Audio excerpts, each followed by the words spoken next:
mathematics. I'm focusing in those areas because that's my area of operation, and I'm focusing on women in science, engineering, and technology in academia, because there are women in science, technology, engineering, and mathematics who are outside academia. And I will explain as I go on why specifically focus on academia and STEM. And when I say STEM, I hope you can go with me that I'm focusing on science, technology, education, engineering, and mathematics. But what's the problem that I'm dealing with here? Women, if you look at the figures in our country of enrollments at higher education institutions, as well as graduations, women are doing very well. And I'll show you the graphs just now. We've got more women getting into higher education, and we've got more women graduating. And of course, it's more, especially when you look at undergraduate. But of course, when you look at the science, technology, engineering, and mathematics, the figures look different. And the question is why? And that's what I'll be focusing on. But let me show you the numbers so that you can see that. And I've got data from 1995 to 2009. That's how far I could get the data. And the lights are on, so you can't see the graph. But what the graph shows you is that from 1997, before 1997, there were more men or males getting into higher education. And from 1997, the figures have changed. And since then, there's more women getting into higher education. And the graduation figures look the same. Surely they can't see that. They're going to do the lights. Okay. For graduation, the figures look the same. Okay? And you can see, as I said to you, up to 1997, if you look at that, up to 1997, there were more men getting in. But if you look at graduations, even though there were more men going in, at least from 1995, there were more women graduating. Okay, so women were fewer going in, but more of them were graduating, right? But the important thing is to see how the graph is going. The females, more and more females are graduating. Not only are they coming into the system in higher education, but they are graduating, right? The trend continues at honors, and then it changes. When at honors, it sort of normalizes, and it changes at masters. The males take over. When you get to PhD, the figures look different. And this is not science, technology, engineering, and mathematics. I'll get to those figures later. This is just general higher education. And you get to PhD, and I've got data from 2001 to 2009. And if you look at that, the men dominate, just in terms of enrolling for doctoral degrees. So most women don't get into doctoral degrees, and we can ask the question why. And we can talk about those the issues later. When you look at graduations, it's the same. But of course, if you wanted to be mean to men, you could do this analysis much closer and show that even though there's fewer women coming in, more of them come. if you did the ratios, actually, as you can see, the graph is not all the men who come in actually go out with the PhDs. But what I'm just trying to show at a glance is that there's more at the PhD level. We get more men enrolling and more men graduating. But of course, the presence of women in academia, as I said, gets complicated when you look at science, engineering, science, technology, engineering, and mathematics, as well as in academia, and women are generally conspicuous by their absence. We don't have many female professors at universities in these areas of study. And of course, if we wanted to be even more complex, we could say, just check also how many of them are black. And the figures get even smaller, okay? Even young women below 35 lag behind their male peers in institutional rank and tenure. So fewer women get to the higher levels of academia than men do, even at that level. And of course, the issues, you probably are thinking about them now. There's other things that women have to attend to that men don't necessarily have to attend to.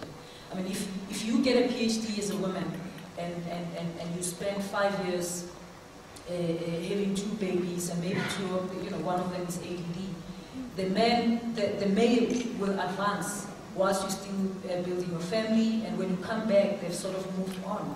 You apply for promotion.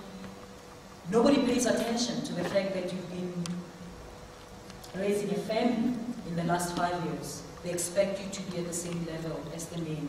And the promotions in academia don't work by how long you've just been sitting there. They work by how much you've published, how much research you do, and how much you've published. And so, if you look at the sciences, it gets even more difficult if people are in the experimental sciences because they have to be in the laboratory. And if you're not in the laboratory doing research, then you have nothing to publish. But if you are raising little babies, you can be in the laboratory 8 hours a day or 15 hours or sleep there like many scientists would do if they have work to do. There's also low representation of women in editorial boards and leading academic journals. And of course that also complicates entrance into those journals. So just a few facts about science, technology, engineering and mathematics, and I'll also go into a few facts about academia. These fields are about questions and ideas. I always say to my students who want to be academics that the day you run out of ideas or questions to ask and you want to be an academic or you're an academic, you just lose shop. You better go and find a job. Because in our business, you thrive on questions and ideas. So I always have a folder of ideas and questions. Because as much as it's challenging, it's a wonderful business because you do, in academia, nobody tells you what research to do. You do what you want to do. You ask the questions that are of interest to you, and maybe they're of importance to society. But you've got to be passionate about the questions that you're asking and pursuing, because that's what drives us in this field. They're also about extrapolation and prediction, about systematic observation. We don't do journalism, we do research, and so that's systematic observation and analysis. It's about communication. So it's also about communicating your research findings and making sure that there's uptake of the work that you're doing. It's about interpretation, deduction, and understanding.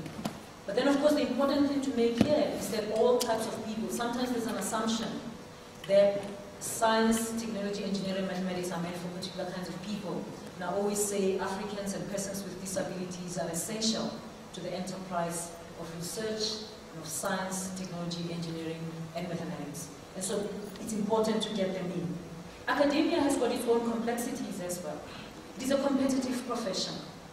It's very competitive. You succeed on your own, you become a professor on your own. There isn't bulk promotion that you all become professors at once because you came in at the same time.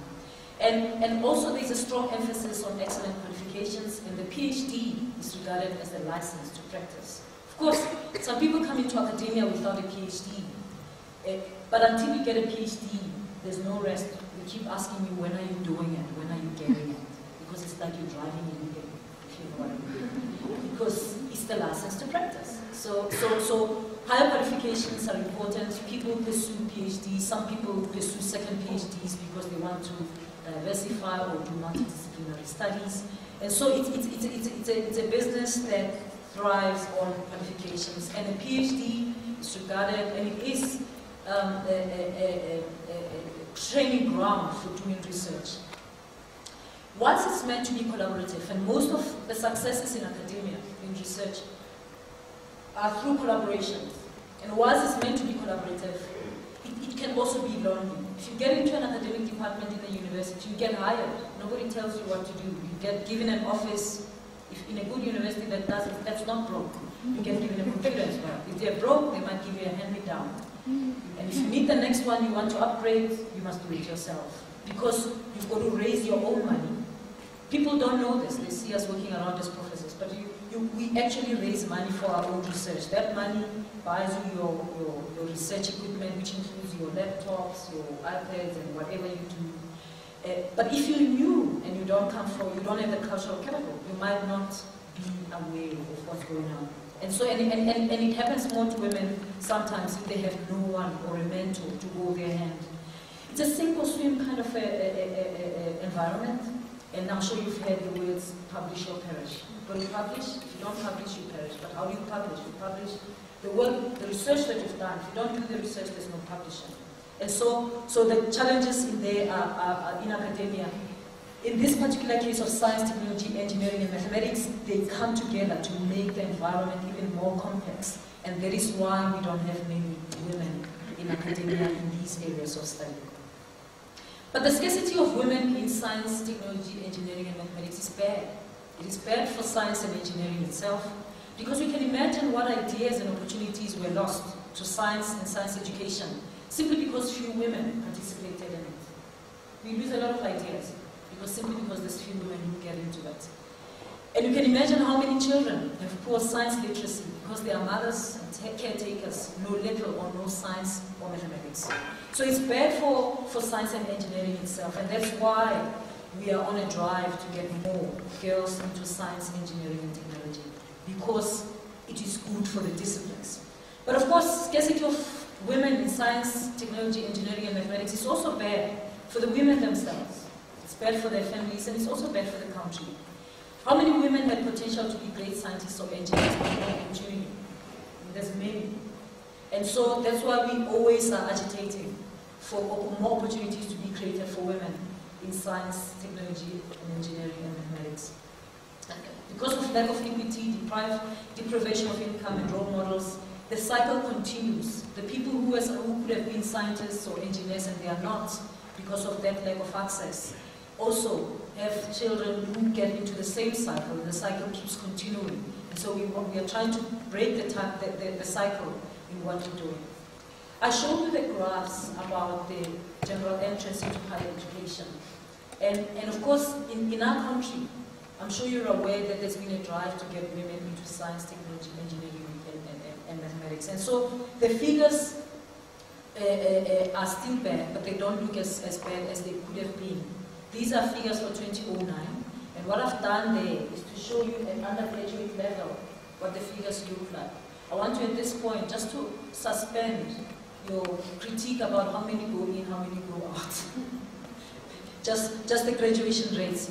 Because as you can see, people who come into undergraduate study, women and men who come into undergraduate study in science, technology, engineering, and mathematics, that's the numbers. Okay, they're high, and look at the ones who come out. So even though we create access, the biggest challenge that we have is success. Okay, that's the biggest challenge. The country gives scholarships, there's lots of scholarships for women to get in, and the challenge that we're still facing is how do we make sure that we don't just provide access, we make sure that it's access with success. And of course, because the success is so low, the graduation rates are so low, it affects the enrollments when you get to honors. As you can see, the enrollments at honors level are lower. But look at the improvement there, the women. In science and technology, engineering, and mathematics, the enrollments at honors level, the women are more than the men, which is a good thing. And I can tell you that it's because of the initiatives that have been put in place to support women to get into these areas. The graduation rates there, again, women, there's more women there. And when we get to masters, look at that. 2009, there's parity. Okay? And graduation rates are also very similar. Enrollments at PhD, you can't even see the graduation rates because they are so low. Okay? But the interesting thing about science, technology, engineering, and mathematics at PhD level is that in this country, actually, we graduate more, if you just look at PhDs, we graduate more women in science, technology, engineering, and mathematics than we do in other disciplines. And it's simply because there's been more emphasis to support women in science, technology, engineering, and technology. So we produce more PhDs in that area, if you look at the figures at the moment. And that's promising. But of course, the thing that's unsettling is that at undergraduate level we've provided access, but we haven't made sure that we've got success. And there's still more work to be done in that case. But how do we engage girls and women in this area when there are fewer role models anywhere? It's not easy to meet a women scientist, and when you're a women scientist, rather than people celebrating and being and just accepting, people want to know. I mean, it's amazing when I get into a plane and I sit next to someone who maybe I'm working and they get interested, what is it that you do? And I tell them, and they go, they start telling me how bad they were at mathematics. I mean, it's a fascinating thing. It's like a boring conversation that I always get, that people tell me, and then I go, okay, but were you good in geography? And the person says, oh, I wasn't that good, but so why don't you tell me how bad you were in geography or in Afrikaans? Why is it always mathematics? There's also lack of family members encouraging the children's mathematical and scientific and intellectual growth and confidence. It's not usual that children get encouraged at home when they're doing well, or if they're not doing well, to be encouraged. And it depends on how enlightened the family is. Most children never hear this at home, that they are good or not good at mathematics, or they can be better at it. There's a cultural disconnect from family. Academia, I have to say to you that academia is strange. My mother, who started as a domestic worker, and her life as a teacher, doesn't understand academia. I mean, I think she was so happy last year when I told her I got a promotion and now I'm vice principal. Before I finished, she celebrated. Finally, my daughter has got a job. It's the only title she ever understood. And I've been in academia for so long. When I became professor, she wasn't very excited. She came to my inaugural lecture. You know, you become a professor. And when you become a professor, you get inaugurated. And it's a big occasion, it's a milestone in your career. And I invited her and she came. And the hall was full. I did this lecture. And it's all your occasion. And when we left, she said, I didn't know that it's this big. These people came to listen to you. Wow, you know? And then she said, we should have invited everybody, like all the uncles and all. I said, but I told you, that's why I brought you an invitation, and several of them to tell their uncles. But she didn't, because she didn't think it's something to celebrate. And you can imagine that you've become lecturer, I became senior lecturer, I became associate professor, I became senior lecturer, over many years. That happened in front of her. And she never celebrated that, wow, now they call you professor. What do I tell people you do? Right? It doesn't make sense. But vice principal reminds her of school, right? It means I'm the second in command, right? And she doesn't understand. I tell her, no, I'm vice principal and I'm only in charge of research and innovation. There's 5 other vice principals who are doing other things like HR or something. Yeah. And of course, it doesn't make sense. And of course, the NRF ratings. NRF ratings are big in academia. But of course, it's not only families that don't understand. Our communities don't understand. In an academic environment, if someone read my CV and said, I've got a B2 rating, people would have bowed down. But my mother doesn't understand. She goes, B? Clearly there's an A. And you missed that one. Now, you got a B. Granted. But it's a 2. Clearly there's a 1. So you miss that one too. I mean, it's not an achievement. Okay? Whereas in academia, people understand the rating system and there's an understanding of what a B2 means. It means considerable international recognition. But also they bring it home. They check how many women have got a B rating. I've got a B2. There's a B3, by the way, and there's C's and there's Y's. Of course, there's an A1 and A2. So I'm like, one step ahead, you know. But I mean, I haven't been here 30 years, right? But it doesn't get recognized. How many women, at this point in time, we only have 3 black women with a B rating. I'm the 3rd one. The other 2 are over 50. The one is over 60, the other 2, and they are not born in South Africa. One is Professor Stella Nkomo, who's originally American, married to a South African. The other one is Professor Tebelo Nyong'o, who's from Lesotho, and is a naturalized South African, and small little me. It's a huge achievement. But I have to explain, my mother doesn't get it. I missed it completely. I missed an A and I missed a B1. And clearly, if you get a B, why don't you get a 1? Okay. So it's, what I'm saying is that the field of academia is not understood in our communities and in our families, and so the encouragement doesn't come very easily. And also the wishing for the things that you can achieve in academia or in STEM disciplines is not something that young people never say to me, I wish to get a B2 rating. Nobody ever says that. They find the title of professor cool, and they think they can get it in 3 years. You know? But the title of professor comes after other things that are not necessarily recognized. So there isn't necessarily much understanding. And even more limiting is the gender ethnic schema, and I will talk about the gender schema just now. Understanding the challenges Dr. Virginia Villain wrote a book that's entitled Why So Slow. And in that book, she talks about two key concepts to explain the slow pace of women advancement in science and engineering. And the first one is a gender schema, and the second one, she talks about accumulation of advantage. And I think this probably works even outside science, engineering, and technology. And to explain the gender schema, it's a widely held belief about men, about people from racial or ethnic groups with respect to their competence. Students got used to me after a while. I stayed here full time for 12 years. And it was funny because every time I was teaching an honors class and students, black students, not necessarily just white students, they would assume that I'm some secretary.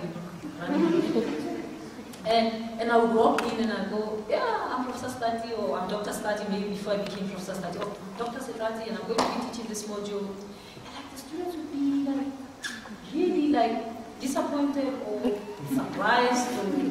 And one day I said to them, if I came here with Liz, who's a secretary in our department, and I asked you, who do you want to teach you? Who would you choose? And some were honest. In all fairness, we would think Liz is the right person to choose us because she's older and she's white. You don't look like you could be the person teaching us. And again, it's a schema. It's a gender schema, sometimes it's an ethnic schema or a racial schema about what does a professor look like? What does a scientist look like? And what does an academic look like? We see these schemas all the time. I'm sure women in other fields can talk about gender schemas as well. If someone gave you this list of words and said to you, whom do you associate with these traits and talents? You can imagine which ones are going to go for women and which ones are going to go for men. I mean, you can try it with kids. We do these experiments with kids at school. And inevitably, they assume that women will be the ones who are graceful, beautiful, and men will be mathematical, imaginative. We just get into school and we give them these words, and we say to them, men or women, which one will go where? And it's fascinating what you get out of the children. Accumulation of advantage is another concept that's used to explain the situation that we face. And it refers to the cumulative long-term effect of small differences in the way males and females from different ethnic groups are treated throughout their lives. At school and at home. This is for boys. Girls don't do that. It accumulates. I mean, it looks small, it looks insignificant. But the more you hear it, and the more, so as you talk to your children, think about it. Because you may think it's small. Girls don't do that. That's not girly. That's not. It accumulates. And at some stage, the child pays the price for it. On the sports field, what girls can do, what boys can do. In the workplace, things that are done by women and that are not done by men. At universities, I'm sure you know about the mace during graduation. And this year, one of the deans, who's female, asked me, why is it that women are not carrying the mace? Why do you always have men during graduation carrying the mace? The mace is this golden thing when we do graduation, the person who leads the graduation procession carries the mace. It's a shiny thing that, fancy thing, you probably never pay attention, but it's quite like, they wear white gloves and it's always men, you know. But they lead the procession in and they lead the procession out. Everyone follows the mace bearer. And it's something that people don't think about. Why is it always a man? And it's accumulation of advantage, of advantage because, and it can also be accumulation of disadvantage because it says women don't do this, and it has got implications for the future. We see it in restaurants. When the bill comes, who gets given the bill? I take my junior staff member to a restaurant for lunch because I have a matter to discuss. And the bill comes, they don't give me the bill, they give me this junior staff member who's broke. And the poor man doesn't say, excuse me, I actually didn't even want this one. She invited him. Please give him. He keeps quiet and accepts it. And so it becomes a usual practice. It's the men who play. So, but it may seem small, but it is quite something. And sometimes women who react to such differences may be told that they are making a mountain out of a molehill. But in fact, the notion of accumulation of advantage tells us that piled one on top of another, molehills are mountains. They become mountains. Those things that we keep saying to our girls, this is not for them, this is not for girls, this is not for whatever, when they could have been the top female soccer player in the country or in the world, and we keep saying as they grow up, that's not for girls, it can accumulate into disadvantage. So like interest on capital, advantages accrue, and like interest on debt, disadvantages accrue, if you keep piling them on. Okay? You can imagine when it becomes a molehill. When you're as old as I am, those molehills, the molehills become a mountain as you get older. This is another example of how women, this accumulation of disadvantage or advantage and gender schemas work. Have you ever been in a meeting? And I'm sure many grown-up women have seen them, where you make a point, and of course, most of the time as you go higher as a woman, you are the only one, and it's men, right? Until you take over, and then you fill up the room with women. that you make a point, and the chairman doesn't hear it. And then the man, 1 turn later, the man makes exactly the same point that you said. And the chairman says, that's a very good point, I think we should go there. And then of course, in all your humility and politeness, you keep quiet. You don't say, but Chair, that's exactly what I said. Again, it accumulates. So then you learn, if I want something to go through in this meeting, I must ask Mr. Anderson to say it. I must caucus with Mr. Anderson so that Mr. Anderson takes it, says it, because I know if Mr. Anderson says it, it's going to work. So sometimes women resort to those strategies because their ideas are not taken up in meetings. And so they resort to the strategies of negotiating with Mr. Dlamini or Professor Ndlovu because he will be heard, not them. But it's quite usual, and that's how these gender schemas and accumulation of advantage work. I talked earlier when I said we are making headway in the country. I mean, I've just told you why we are where we are. These things, why we have few women is because of these problems that we have about gender schemas and accumulation of advantage. But in our country, there are initiatives that are made to support women in science, technology, engineering, and mathematics. And when I showed you the graphs, you can see in terms of entrance into science, technology, engineering, mathematics, and higher education, we're getting more, there's more women than men getting into higher education to study these areas. And that's because there's initiatives. We've got the Science, Engineering, Technology for Women subcommittee, which is a subcommittee of the National Advisory Council on Innovation, and I sit on the Advisory Council, which advises the Minister of Science and Technology. So we advise the Minister of Science and Technology on a variety of issues, and this subcommittee helps the Advisory Council on women issues to come up with programs that support women, and that's specifically for science, engineering, and technology. There's also South African Women in Science and Engineering. It's a very active organization. It's a national body that works to strengthen the role of women in science and engineering in South Africa. They run mentorship programs that says women, that gets women not just to get their degrees, but once you have the degree, can you have someone to hold your hand to help you succeed? And you can check them out on the web. They are very active. There are also many special funding programs for women. In the National Research Foundation, there's Women in Research. I myself have been a beneficiary of that earlier in my career. I benefited from research grants in the Women in Research program. There's Women in Sciences programs. And then we've got this scholarship for women in Africa in particular. It's called TWOS, and it comes from the old term of Third World Organization for Women in Science, which is a body under what used to be called the Third World Association of Scientists, TWAS, but it's called something else now, not on a Third World. We also have awards for women in science, technology, engineering, and mathematics to recognize their achievements in South Africa. There's the DST Annual Women in Science Awards, and they're taking place this month in August. We've got the NSTF Awards. Within the NSTF Awards, And the NSTF Awards are taken as the Oscars of science and research. And there's NSTF Awards happen in May, and they are quite prestigious and very competitive, and there are specific categories for women in these awards, and that can work. But usually when we talk about these things, we think that people who should make the difference are the government or people in power. And I want to say today that each one of us can do something. So, of course, leaders should take ownership and create an inclusive environment for all.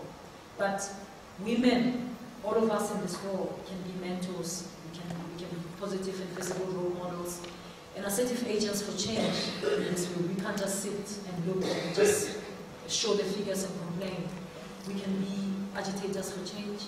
And colleagues, when we have colleagues, as I said, once you take over as a woman, you can make sure that the environment changes. When I got to UNISA, I was first appointed as the executive dean of the College of Science, Engineering and Technology, and I got in there, and I was the only black woman in there. The other woman, there was a colored woman, and there was no other woman, there were two of us. And I made sure within 6 months my executive changed, because their terms of office came to an end, and more women were appointed. I mean, we got the director of the School of Science, women, director of the School of Engineering, women. I mean, the men were going crazy. They thought I'm there to get them out of their jobs. I think they made peace with it after a year. But when we are there, we can support and advocate for each other, but we can also make sure that we promote women who have potential to make a difference. Supervisors should give women assignments where they can gain leadership skills, because sometimes it's not just giving them positions, but it's also giving them opportunities to grow, because they can show their leadership skills or grow them or gain them.